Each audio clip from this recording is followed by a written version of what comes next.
Uko wafashaga basogokuruza niko natwe uzadufasha mu myaka iri imbere. Umuyaga w'ishuheri urawuturinda, uzatubera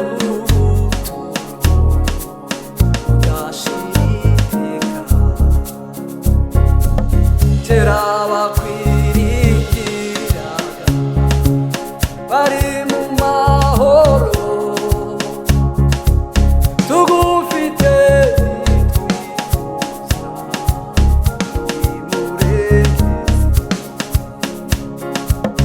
Imisozi itabarika, isi itarabunga, uhereye kera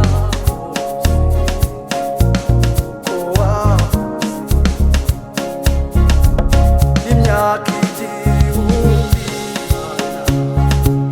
ni myinshi kuri twe,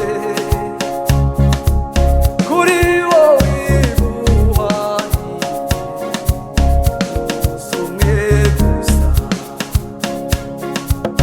Imyaka ijyanye iby'isi amazi ahurura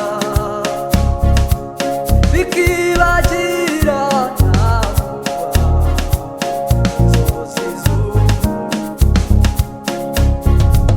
Mana wadutabara mu minsi ya kera, nanone uzaturengera tugeze ku gupfa.